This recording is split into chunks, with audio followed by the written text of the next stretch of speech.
wrongfully imprisoned by a lying cop. His heartbreaking words left the courtroom silent. It was just another evening. The sun had started to set, casting a soft orange glow over the quiet street. Eric was driving home after a long shift at the auto shop. His hands were greasy, his uniform smelled like engine oil, and his mind was already thinking about dinner with his wife and helping his daughter with her homework. Just an ordinary day, until flashing red and blue lights lit up behind him. He pulled over calmly, rolled down his window, and waited.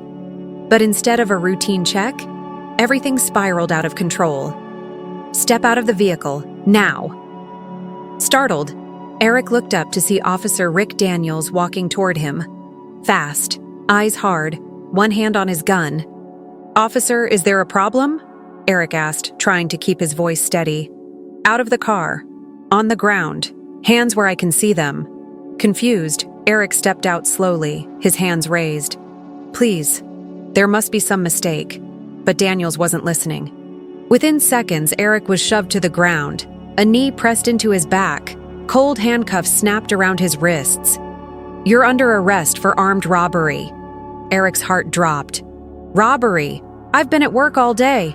I don't even own a gun," he cried out. "Tell it to the judge," Daniels muttered, dragging him toward the patrol car.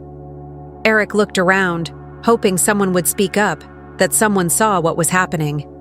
But the street was quiet. No one stepped forward, no one stopped it. And just like that, a kind-hearted mechanic, a devoted father, was taken away from everything he loved. His eyes met the rearview mirror inside the police car. He barely recognized the reflection looking back at him. What just happened? Everything in his life had just changed. The holding cell was cold, the lights too bright, and the walls seemed to press in around Eric as he sat there, numb and silent. He hadn't said a word since they brought him in. One moment, he was heading home. The next, accused of a crime he didn't even understand, a crime that didn't happen anywhere near him. And yet, somehow, all fingers now pointed in his direction. "Name?" a voice barked from across the room. Eric didn't answer at first. "Name," the officer repeated, louder this time. Eric Harper," he finally said, his voice dry.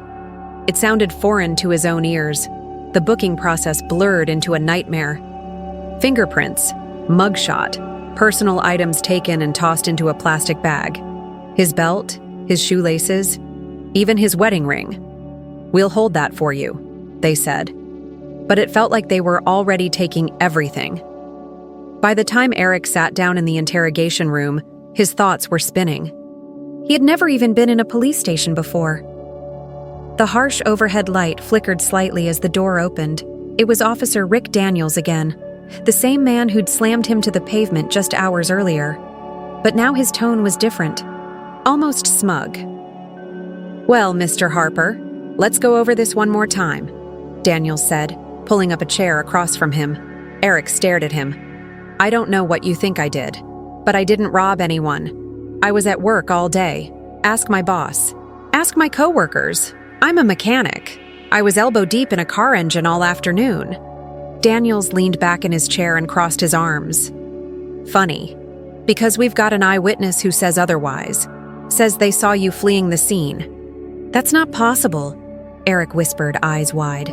"They're lying, or they saw someone else." "And your fingerprints?" Daniels raised an eyebrow. "Found on a weapon tossed near the scene." Eric shook his head slowly. "No. No way. That's not right. I've never even been in that part of town."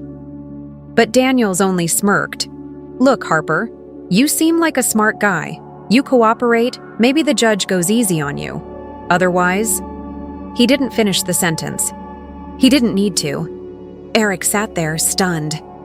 How could there be fingerprints on a weapon he never touched? Who was this so-called eyewitness? None of it made sense, and yet, it was all being laid out like fact. He asked for a lawyer. They sent. In a public defender. a tired man with circles under his eyes and files stacked halfway to the ceiling. He tried. He really did. But he was buried in cases and barely had time to understand Eric's file before they were standing in court. The trial began just 3 weeks later. It didn't feel real. Eric wore the same suit he'd worn to his cousin's wedding. He looked out at the courtroom, hoping for someone, anyone, to step forward and clear his name. His wife, Alyssa, sat behind him in the gallery, clutching their daughter's hand tightly. Maya looked small in the wooden bench, eyes wide with fear. She didn't understand what was happening, just that her father was in trouble. The prosecution called Daniels to the stand. The officer spoke with calm confidence. He told the jury about how Eric had resisted arrest, how he'd fled, how the gun was found with prints. His words were smooth, practiced. It wasn't a testimony. It was a performance. Eric's lawyer tried to push back. He pointed out the inconsistencies, the missing surveillance footage, the lack of motive. But it wasn't enough. Not against a decorated officer with a clean record and a hero reputation. Then it was Eric's turn to speak. He stood slowly, his hands trembling. He looked the jury in the eyes. "I swear to you," he said quietly. "I'm innocent. I've worked hard my whole life. I've never been in trouble with the law. All I've ever done is try to be a good father, a good husband, and do right by people. I don't know why this is happening to me, but I didn't do this." The room was silent. Even Judge Helen Armstrong, known for her sharp, no-nonsense demeanor, seemed momentarily moved. But when the jury returned with a verdict, it was swift. Guilty. Eric didn't hear much after that, just the judge's voice echoing in his ears. 10 years in state prison. The gavel slammed. His knees nearly gave out as they handcuffed him again. He turned his head, just for a second. Alyssa was crying. Maya was hugging her tightly, confused and scared. "I love you," Eric called out, voice breaking. "I'll fight this. I swear to you, I'll come home." But they were already pulling him away. The courtroom faded behind him, replaced by a hallway, then a van, then bars. His world had shrunk to a prison cell. All for something. He never did. The cell door clanged shut behind him with a sound that echoed straight into his soul. Eric stood there, frozen, still wearing the same courtroom clothes, now wrinkled, damp with sweat, and stained with grief. A guard grunted something behind. Him. But Eric didn't hear it. His ears rang. His heart pounded. 10 years. That's what the judge had said. 10 years for a crime he didn't commit. As the door locked behind him, it didn't feel like time. It felt like a life. The cell was small. Bare metal bed bolted to the wall, thin gray mattress, a toilet in the corner, a tiny window too high to see out of. It was cold. The air smelled like bleach and rust. Eric sat on the edge of the bed and stared at the floor. His hands were still trembling. "I shouldn't be here," he whispered. But he was. The days were a blur at first. Wake up to the sound of keys and barking orders. Line up. Eat food that barely passed as edible. Get assigned to a job, laundry, kitchen, janitorial work. Watch your back every minute. Try not to get in the way. The other inmates barely looked at him. At first, Eric kept his head down, didn't talk much. He didn't know the rules of this new world, and he didn't want to break any accidentally. But the nights were the worst. He'd lay awake on the hard mattress, staring at the ceiling, listening to the distant sounds of shouting, coughing, footsteps, a door slamming, sometimes crying, sometimes silence that was louder than any noise. In C. His mind, he replayed the arrest again and again. The trial, the lies, the look in Alyssa's eyes, the way Maya clutched her hand so tight, the disbelief on their faces when they realized he wasn't coming home. He felt broken, like someone had hit pause on his life, but left the pain running. Then, one night, A voice broke through the silence. "Tougher than you thought. Ain't it?" Eric turned his head and saw an older man standing outside his cell, leaning on the bars. Gray beard, calm eyes, worn face. Name was Andrew. He'd been there for a long time. "Don't let this place eat you alive," Andrew said. "Use the time. Don't let it use you." That stuck with Eric. At first, he didn't know what Andrew meant.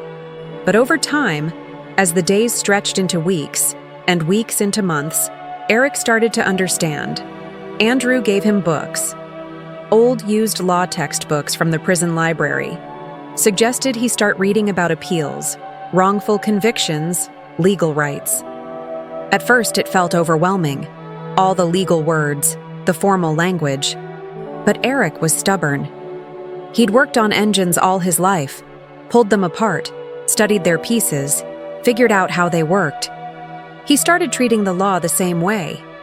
Late at night, when the lights dimmed, Eric would sit by the window with a flashlight, reading through court rulings, appeal strategies, case studies, trying to figure out how the system that broke him was supposed to work, and how he could fight it. He filed his first appeal after a year. Denied. He filed a second a few months later. Denied again. But he kept going. He wrote letters to legal aid organizations, studied famous wrongful conviction cases, asked questions, made notes, anything to chip away at the walls around him. The more he learned, the angrier he got. Not wild, anger too, but something deep, controlled, focused. A fire that kept him moving when everything else tried to stop him. Meanwhile, Maya turned 13. Eric received a photo in the mail. She was taller, her smile looked older, but she still had his eyes. He stared at that photo every day, wrote her letters every week. "Keep working hard in school, baby girl," he wrote. "I'm going to make this right. I don't know how long. It'll take, but I swear to you, I'm coming home." Some days he felt hopeless, like none of it mattered. Like he could disappear and the world would keep turning without him. But then he'd remember that photo, or he'd see another inmate sitting alone in the library, confused by the same law books he once struggled with. And Eric would sit down beside them, show them where to look, explain a term, offer a little hope. And slowly, people began to notice. Inmates started coming to him for help with their cases. Guards started treating him with more respect. Even the prison librarian started saving him new materials when they came in. Eric had become something else now. Not just a man wrongfully imprisoned, but someone who had chosen to rise anyway. He hadn't beaten the system yet, but he was no longer crushed by it either. And he had no idea that the storm he was building, one page, one case, one letter at a time, would soon shake the very walls that held him. Another winter passed. Eric marked the years not by calendars, but by the changing sound of the wind through the cracks in the prison windows, the worn letters from Maya growing longer, and her handwriting more confident, the wrinkles deepening around the eyes of inmates who came and went, while he remained. By now, Eric's days had found a rhythm: cold mornings in the laundry, afternoons in the library, evenings in the yard, nights with a book on his lap and a pen in his hand. He no longer felt like a visitor to the system. He was part of it now, not by choice but by survival. Still, the fire in him hadn't dimmed. If anything, it had grown. One afternoon, as he sat in the prison library flipping through a used casebook, he noticed a new inmate, a young man no older than 20, standing awkwardly near the door, holding a book upside down, clearly lost. Eric remembered that feeling too well. He nodded toward the seat across from him. "You looking for something? Or just pretending you understand that book?" The young man smiled nervously and sat down. I was hoping to figure some stuff out. They said you might help." That was how it started. Eric walked him through the basics: what motions meant, how to spot flaws in police reports, What to ask a lawyer even if you had no money. One conversation became two. Two became five. Then others began to join. They came with questions, confusion, and desperation. Eric didn't have all the answers, but he had experience and he had patience. And in a place where hope was in short supply, that was enough. He started making copies of sample appeal letters. He helped guys draft affidavits. He explained legal concepts in plain language, using car repair metaphors. Think of it like this, he'd say. If the cop's story has a missing bolt, the whole thing can fall apart. The prison guards noticed too. At first, they were suspicious, but Eric never stirred trouble. He wasn't starting a rebellion. He was starting a library movement. They began calling him Professor, sometimes even with a bit of respect. Meanwhile, he kept writing to Maya. Her letters came every month now, filled with stories about school, her love for science, and how she'd made the honor roll. Eric always read them twice, sometimes 3 times. She ended every letter the same way. I believe you, Dad. Always. One rainy afternoon during lockdown, Eric sat on his bunk reading when a knock at the bars startled him. It was a guard. Visitor. Let's go. Eric blinked. He wasn't expecting anyone. It wasn't family visitation day. As he was led down the long hall toward the glass-windowed room, he kept wondering, who could it be? When he stepped into the visitation booth, his eyes widened. It was Joe, his old boss. The man who'd taught him how to rebuild an engine blindfolded, who trusted him with the shop keys, who'd called him family more than once. Joe looked older, gray at the temples, but his eyes were kind. Damn, Eric, you've changed.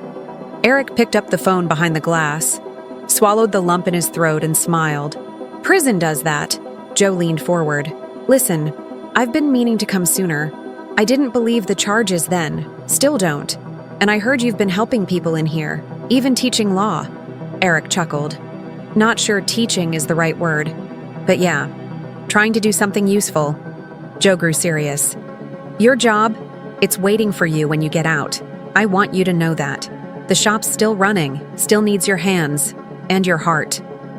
Eric looked down, fighting the tears that rose without warning. Thank you. I can't tell you what that means. You can tell me when you're back behind that workbench, Joe said. Not if, when.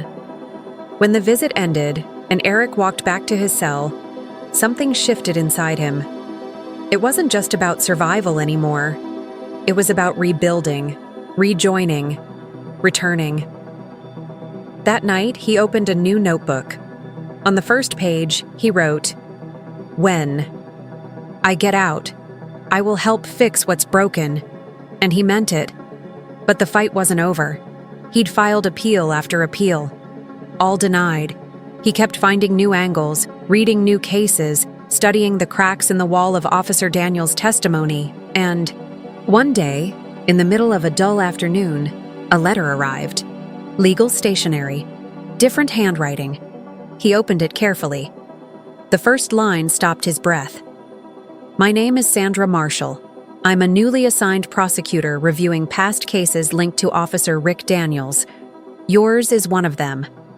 Eric. Reread the sentence 5 times. She was investigating Daniels. Someone was finally looking at the system from the outside and seeing what Eric had lived for years. He sat back against the cold wall, the letter shaking slightly in his hands. After all this time, maybe the truth was finally starting to surface, and he was ready for it. The letter from Sandra Marshall sat on the edge of Eric's bunk for nearly 2 hours before he touched it again. Even after reading it twice, maybe 3 times, he wasn't sure if it was real. He had gotten too used to disappointment, too many cold letters stamped denied, too many promises from attorneys who vanished after one email. This felt different, but he didn't want to hope too hard. Still, the words stayed with him.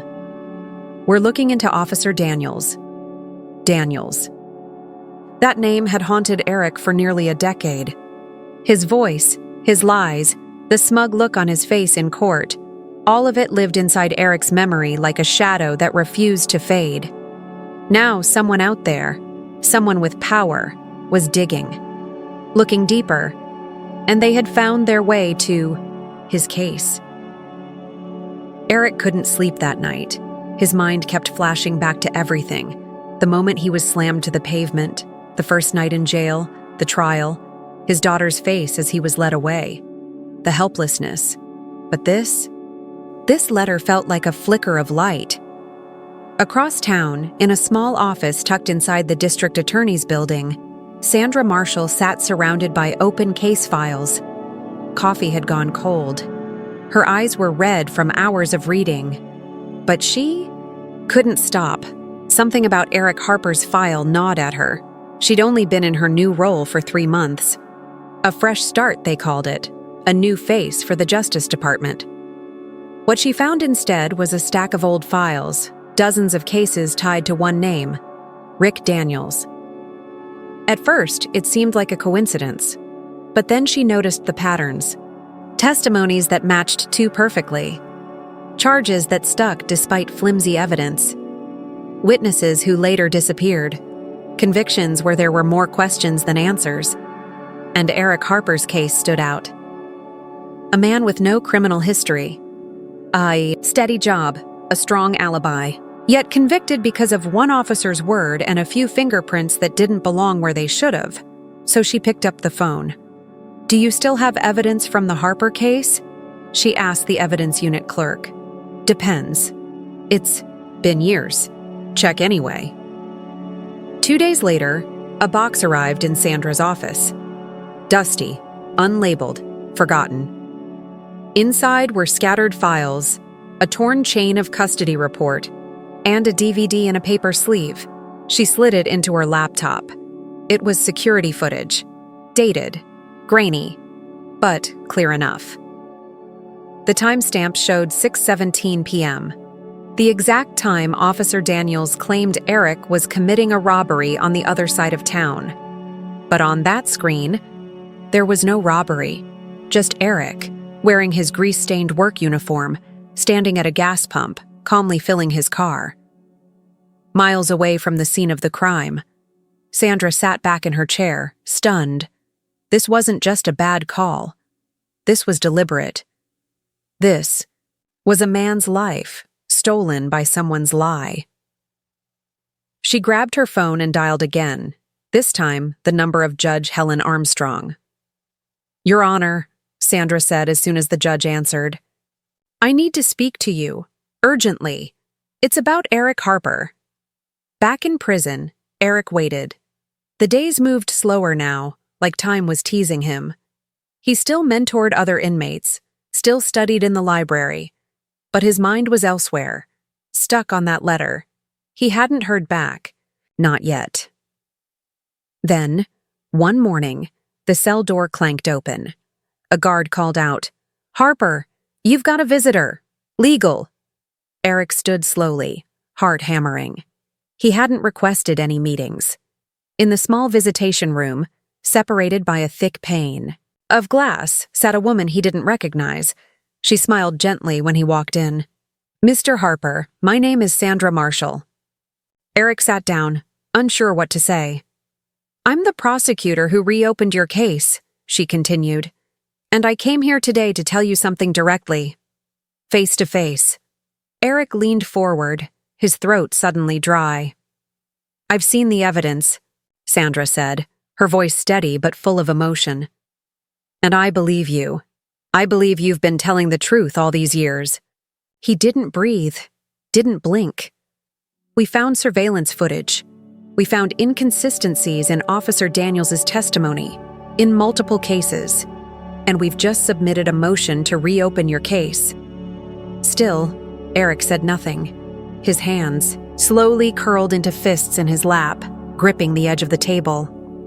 "This isn't over yet," Sandra added. "But this time, you're not fighting alone." Eric lowered his head, his voice barely a whisper. "Thank you." It was all he could say. He'd waited nearly a decade to hear those words. And now they had arrived, quiet but thunderous in his soul. As Sandra stood to leave, she placed her hand on the glass. "I'll be in touch very soon." And then she was gone. Eric returned to his cell that day and sat in silence for hours. He stared at the small photo of Maya taped to the wall. She was 16 now, almost grown. So much time lost, so many birthdays missed. But now, he had something to tell her. He picked up his pen and began to write. "Something has changed," he wrote. "And this time, it might really be the beginning of the end. The truth is coming." The courthouse looked the same. Gray stone, tall windows, worn steps. But to Eric, it felt like another world. The last time he was here, he walked in a free man and walked out in chains. This time, he entered through the back, still in prison clothes, still handcuffed, but with something he didn't have before: a second chance. As he was led down the hall, every step echoed louder than the last. He didn't know what to expect. Hope was dangerous. But for once, it felt real. In the courtroom, people were already seated: reporters, activists, legal observers, a few family members, all gathered because something rare was happening. A case was being reopened based on newly discovered evidence of police misconduct. Eric sat beside Sandra Marshall, the woman who had fought to bring the truth forward. She gave him a quiet nod, a reminder that he wasn't alone anymore. The door opened and Judge Helen Armstrong stepped in. She looked older than he remembered, maybe more serious too, but her eyes softened when they met his. "Court is now in session," the bailiff called. Sandra stood first. Her voice was calm but firm. "Your Honor, we are presenting clear and compelling evidence that Mr. Eric Harper was wrongfully convicted 10 years ago, due in large part to false testimony and manipulated evidence by Officer Rick Daniels." Judge Armstrong listened intently, occasionally glancing toward Eric. There was something different in her face now, not just formality. A kind of quiet sorrow, maybe even guilt. Sandra continued. She played the surveillance footage, the one that showed Eric at a gas station across town at the exact time of the robbery. She held up documents, tampered evidence logs, witness statements that had been pressured, and contradictions in Daniels's own reports, small at first glance, but impossible to ignore when laid side by side. The room was silent. Then, the prosecution called their witness. Officer Rick Daniels. He walked in with his uniform pressed, but his expression cracked. There was no trace of the confidence he once carried. The courtroom stared at him, the man whose word had destroyed a decade of another man's life. He sat down, fidgeting with the corner of the table. Sandra approached slowly, her voice low. "Officer." "Daniels, do you remember testifying in Mr. Harper's original trial?" Daniels nodded. "Yes." "You stated under oath that you saw him fleeing the scene, correct?" "Yes." "And you collected the weapon from that scene, claiming it had his fingerprints?" "Yes." Sandra paused. Then she took a breath. "Were any of those statements true?" Daniels didn't answer at first. His jaw clenched. His eyes darted toward the judge, then back at the rows of spectators. "I was under pressure," he said quietly. "They wanted results. Fast. I didn't think anyone would question it." Murmurs rippled through the courtroom. "So, you lied?" Sandra asked. Daniels looked down. "I made decisions that weren't honest." "You made decisions," Sandra repeated, louder now, "that took a man away from his wife, from his daughter, from his entire life." Daniels didn't respond. He had no defense left. The judge banged her gavel to quiet the crowd. Silence. Then, Judge Armstrong turned toward Eric. "Mr. Harper," she said, voice tight with emotion. "This court has seen enough." She looked out over the courtroom, then back to the papers before her. Based on the new evidence presented and the sworn admission of misconduct by Officer Daniels, I hereby overturn the conviction of Eric Harper. All charges are dismissed. Mr. Harper, you are free to go." Eric sat frozen. For a moment, he wasn't sure he heard her correctly. Then he looked up and saw Alyssa. She was crying, her hands covering her mouth. Beside her, Maya had grown into a young woman, tears streaming down her cheeks as she stared at the father she hadn't hugged in 10 years. They rushed to him as the guards removed the cuffs. Alyssa clung to him like she'd never let go again. Maya buried her face in his chest. His arms wrapped around them both, like muscle memory, like home. Reporters shouted questions. Cameras flashed, but Eric didn't care. This moment wasn't for them. It was for his family, for the man who had stayed strong when everything was designed to break him.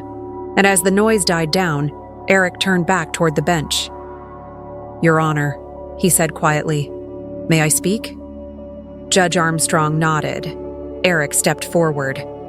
"I want to say, I don't hold hate in my heart. Not for you. Not even for the man who lied." Gasps again. The courtroom watched, stunned. "I lost 10 years. I can't get them back. But if my story can help prevent this from happening to someone else, then I'll carry that weight."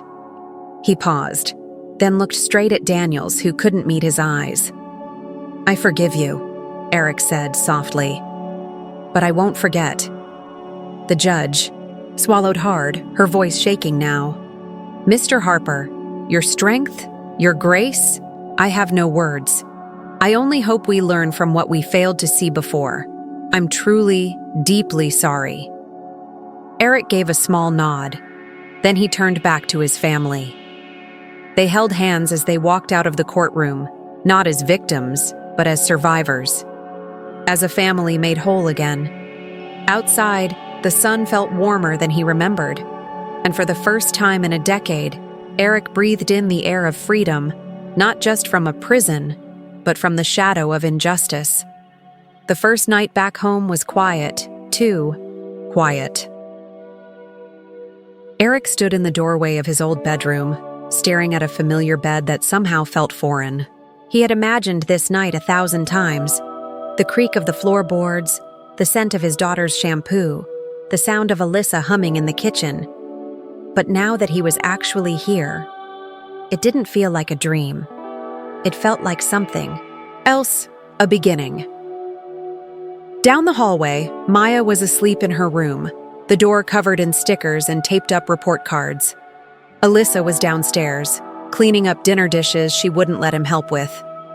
Eric moved toward the mirror and stared at his reflection. He looked older, grayer, but his eyes, tired as they were, still held the same quiet fire, the same stubborn light that had carried him through every year behind bars. The next morning, he woke before sunrise, just like he had in prison.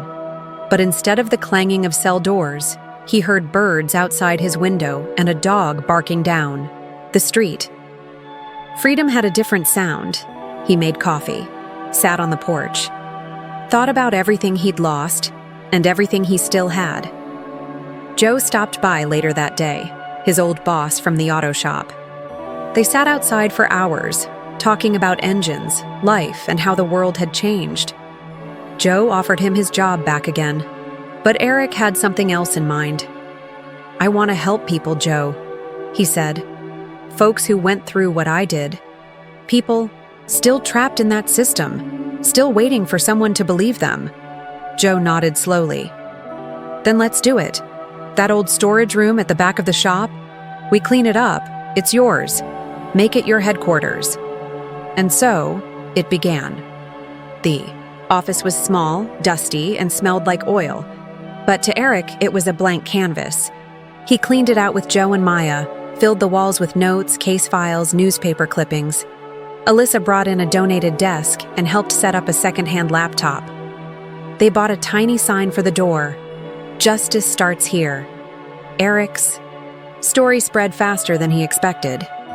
First, it was a blog post Maya wrote, then a few small news interviews, then national coverage.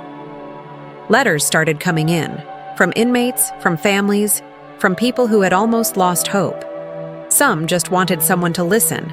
Others needed help with real cases, and Eric listened to them all. Sandra Marshall, the same prosecutor who helped clear his name, joined him as a volunteer advisor. Even Judge Armstrong offered her support quietly, behind the scenes, reviewing evidence and helping push legal reviews through clogged courts. Eric worked late nights again, but this time the weight on his back felt different. This time, it felt like purpose. He helped overturn a case in his second month. A young father wrongly accused in a drug raid. Then another. Then two more. Each time, he made sure the media didn't just focus on the release, but on the broken policies that allowed those cases to happen in the first place. One day, while sorting mail at his desk, Eric came across a letter he almost didn't open.